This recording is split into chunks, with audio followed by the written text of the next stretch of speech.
બોટાદ જિલ્લામાં વરસાદને લઈને રેડ એલર્ટ અપાયું। 31 જુલાઈથી 2 ઓગસ્ટ સુધી રેડ ઓરેન્જ એલર્ટ જાહેર। કલેક્ટરે અધિકારીઓની તમામ રજાઓ રદ કરી છે। 24 કલાક ડિઝાસ્ટર કંટ્રોલ રૂમ કાર્યરત। હેડક્વાર્ટરના છોડવા અધિકારીઓને કડક આદેશ।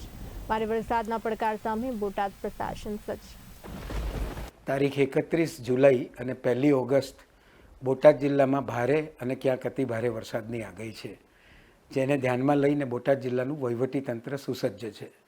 દરેક કર્મચારી જેમની રજા પણ મૂકી હોય એની રજાઓ રદ કરવામાં આવી છે અને મુખ્ય મથકે રહેવા સૂચના આપવામાં આવી છે। જિલ્લાથી તાલુકા અને પીજીવીસીએલ સુધીના કંટ્રોલ રૂમ તેમજ ફોરેસ્ટના કંટ્રોલ રૂમ કાર્યરત રહેશે, જેથી કોઈપણ પ્રકારનું વિઘ્ન આવે, ખાસ કરીને રસ્તા બંધ થવા, પાણી ભરે જેવા પ્રશ્નોને નિવારી શકાય। નાગરિકોને કારણ વગર બહાર ન નીકળવા માટે અનુરોધ કરવામાં આવે છે।